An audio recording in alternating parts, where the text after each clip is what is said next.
Hey guys, as ever, excuse the absolute state of me. I've just put a temporary colour on my hair and it's still wet. Um, yeah, so we've had a crazy few weeks, lots going on.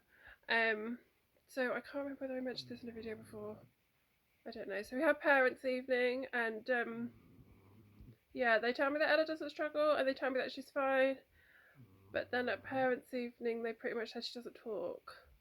And I was like, surely that's a huge red flag. Surely that she's not talking. Like, you can't tell me that child's okay if she doesn't speak. She gets if they do like any kind of class participation thing where they know obviously she wouldn't speak like in front of other children and things, they just skip straight past her. If obviously I've said to them like her biggest thing, like her fear of getting things wrong. Her teacher was like, no, no, no, no, definitely not, because she just spells things however she wants. Like, yes, because she's also terrified of asking for help because of the absolute nightmare that her last school put her through. Um, so yeah, my concerns for Ella have gone from kind of like here to here. She started seeing a therapist, which because I think I did mention before. I don't know. I think I did. I tried reaching out to the GP. I tried reaching out to school, and nobody really wanted to help. So yeah, she started seeing a therapist, and it's just to be honest, I'm not completely sure that it's hard to explain. Like, I think like it's definitely helping, but she doesn't. She engages. She doesn't really speak at this point. So tomorrow will be our third session. So that's like I'm trying not to think of money. We're like that's £150, and she said about 4 or 5 words in 3 sessions. But obviously the therapist observes a lot, picks up a lot, and the fact that she's not speaking is a huge thing because yeah, average child obviously would be like speaking by now. It's quite funny actually because was it the first one or the second one? On the one session, because she comes to our house because it's a more comfortable place for Ella. The whole entire session, she had not said. I think it was the first session. She had not said a word. She did. She engages, so she'll make like the little. She was doing like Play-Doh worry monsters and things like that, and she was so she was engaged at the session, and she'd kind of like nod and shake her head, and I'd kind of say, could I say something to Zoe? And she'd be like, no, like she at that point she didn't even want me to say like what her worries were or what she worries about and that kind of thing. And then the session ended because Ella had got up and she just kind of wandered off. I like gone to play with some of her toys or something, and Zoe was like, okay, I think that's her way of kind of like saying that she's had enough for today. And then while I was just talking to Zoe, she just switched and she was like, look, I can do the splits. And then she was just like showing her how to do the splits and like showing us some of her taekwondo moves. I was like, what? But yeah, so she could just kind of like, she can turn it on and off when she wants to. And when I've kind of asked her about being mute in general, like this friends of my mum's where like she won't speak to, she doesn't like people being familiar with her or like small talk. The same like with her when she goes horse riding. At this point, I'm having to walk with the pony the whole time because she won't talk to the lady. She just kind of says, "Tell her not to speak to me." I'm like, well, that's not really an option. Else, you can't go horse riding or not. You need to be engaged with the lady. You can't just not have her speak to you at all. I can't remember what my point was. Oh yeah, so I've kind of asked her before, like, is it because you're really scared? She's like, no, just don't want to speak to them. Not gonna speak to them. Like, oh, okay. But she wants to start gymnastics, and again, I'm like, it's holding you, like, there's things you can't do because you can't talk. Like, you can't go to gymnastics, you can't go to your friends' houses because you can't speak to their parents. Like, it's getting really difficult. I'm hoping after a couple more sessions with the therapist that they'll be able to just kind of like do a report that's going to get us access to the NHS. That's the main objective. I don't know. Obviously the therapy is great, but I don't think it's, how to explain it. It's not like how old school used to say, oh, it's separation anxiety. It's this, it's that, it's the other. I think she's autistic, and obviously if you're autistic, anxiety is built in to an extent. Like I can teach her ways to cope with it, like I do, and that kind of thing. But I don't think it's. I think once it's there, which is obviously incredibly sad and it's horrible. But yeah, I don't think it's a case of like in 6 months she'll be back to being her bubbly, lovely self. I think it's just the case that we've never really realised how much she struggled until now.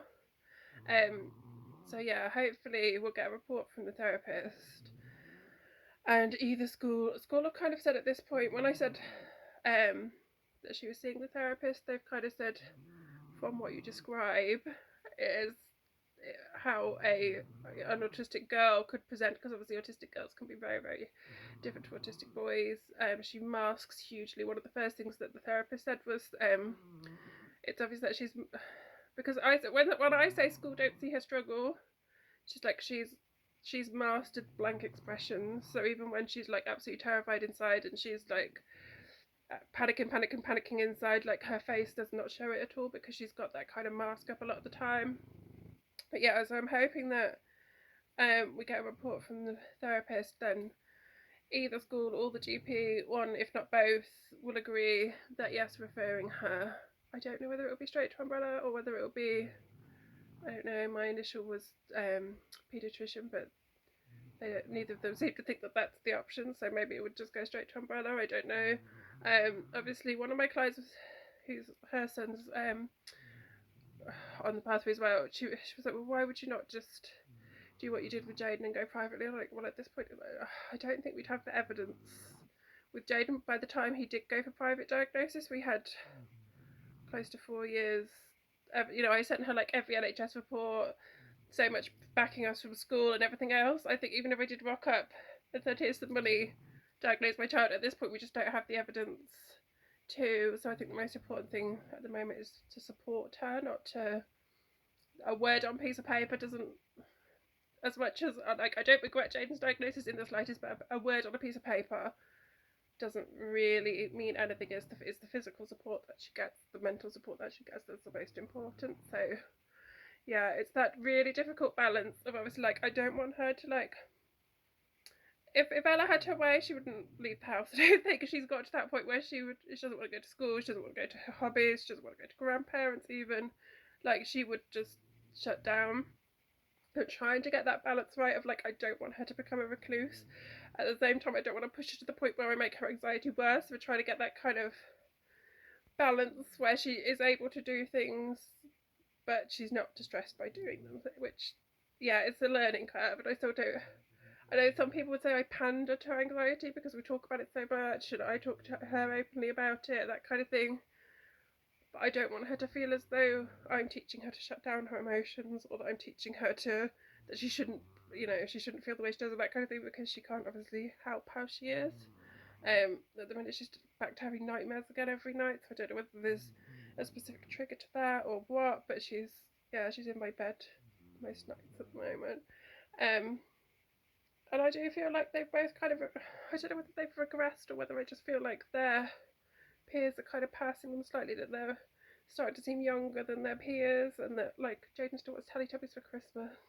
I would quite happily have Teletubbies for Christmas. I don't feel like most of their friends would want Teletubbies for Christmas, but that's okay. We just kind of like do everything at their pace and kind of like let them take the lead on things.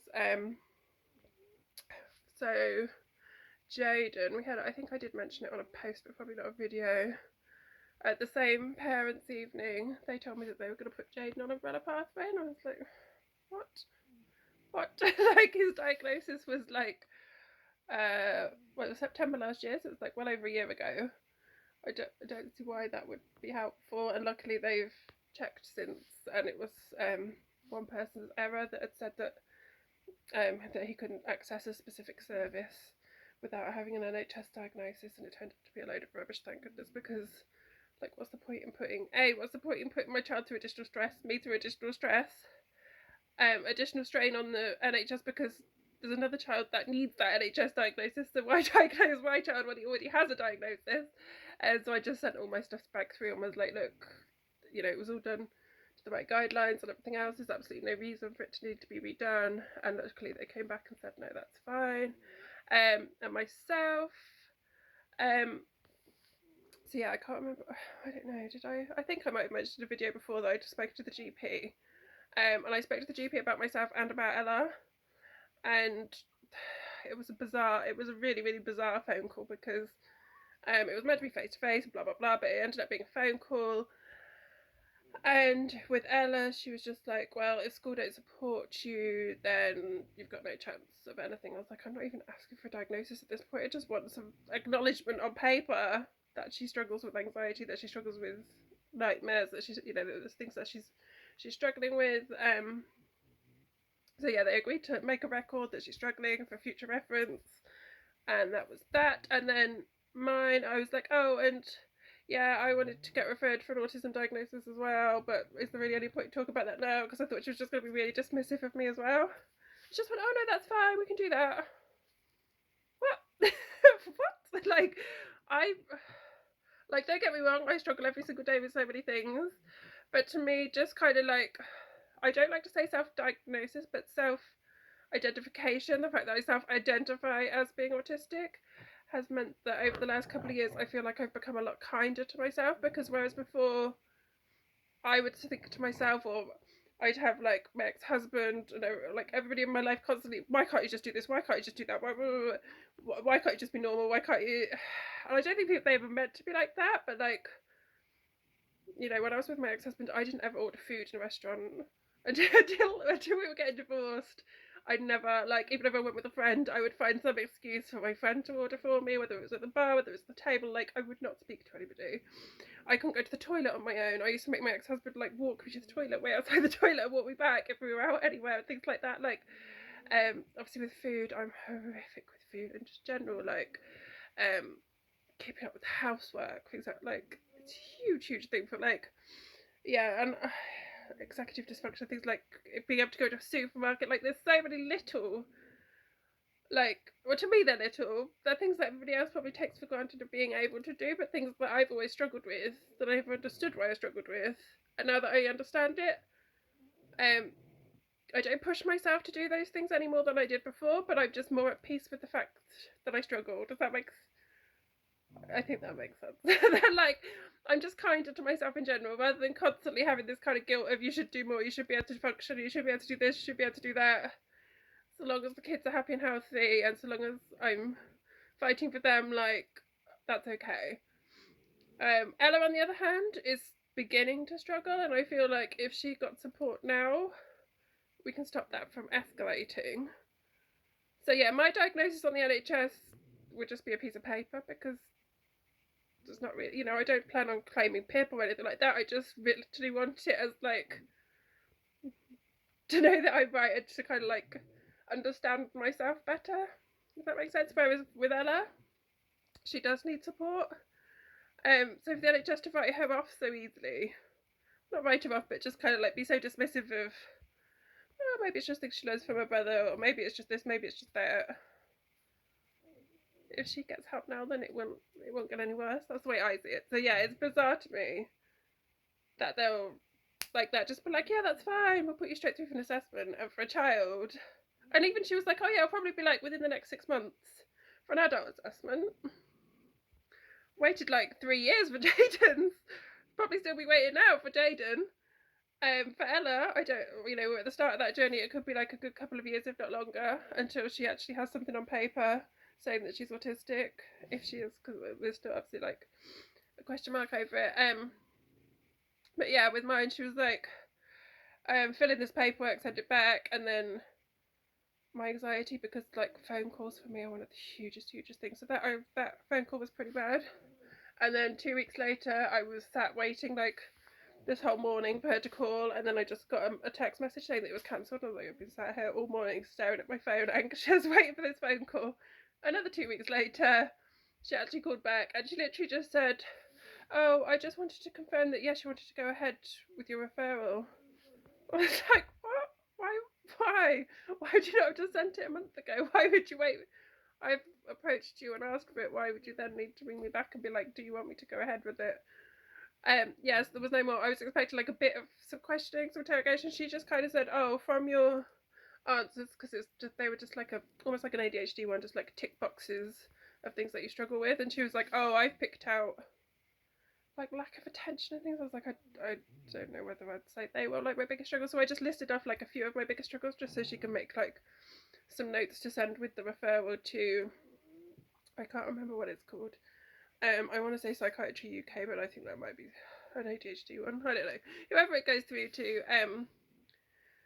Yeah, so at some point in the next 6 months I'll get seen. I feel like this is even more rambly than my normal videos. I don't know. I find it a lot more difficult to talk about myself and my own struggles than the children. And obviously with Ella it's all still very new. But yeah, we're all doing okay. As usual, we're struggling through. Jane's going back to see the what's it called? Why have I got my blank again? The optician person thing. Behavioural optometrist. He's going back to see the behavioural optometrist next week because he was seen about 6 months ago or so. I think it was like just before they moved schools. But at that time his reading wasn't really at a point where she could. She said it wasn't really worth writing a report because of his delays. Like she said, you could visually see like how much being asked to read was very stressful to him and that kind of thing, but because he couldn't really read, he couldn't really blend sounds together and that kind of thing. Like it was very difficult for her to make any real comments or recommendations. She said he possibly needs like are they blue? The like dyslexia overlay things, and that she thinks he's colourblind. But again, like she was like, she just wants to see him again just to kind of like confirm the things that she thought possibly before. Because I think now his reading, I mean, his reading's by no means like a standard where it should be, but he's reading more than he was 6 months ago, so possibly it might be a bit easier now. So yeah, hopefully soon we'll have a report for Ella from the therapist, a report from this behavioural optometrist. And I used to always be, I think like earlier on in Jade's journey, I used to think, why would you pay for anything? Like it's not, it's the NHS, blah blah blah. And like now, like, would you ever get anywhere? Like if I just waited, I mean, I could possibly be one of those people that is on the phone every single day, but I can't because I can't make phone calls, so I can't be on the phone every day chasing different professionals, see my child, do this, do that. So yeah, if this is the way that they then access the help that they need, then at the moment this is the way that it has to be. Behavioural optometry I don't think is ever covered by the NHS, and it was something which was advised in his learning needs assessment that he had when he was at his old school. So yeah, that's something that's never covered. Therapy, obviously, like with Ella, I don't think there's such a thing as a child therapist on the NHS other than going through CAMS. And I've heard so many horrific stories about CAMS that, yeah, I'd rather just avoid it if possible. Yeah, I think she just more than anything needs to learn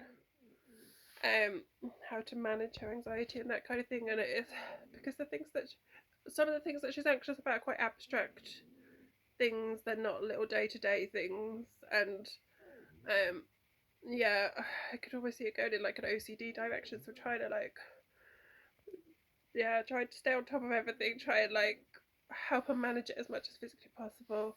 And definitely stress like obviously makes it worse, even though they are quite abstract. But in general, like sometimes she's absolutely fine. It's just yeah, certain things that trigger her. Yeah, I think that's most of what I was gonna say. If not, then I'll just do another video later.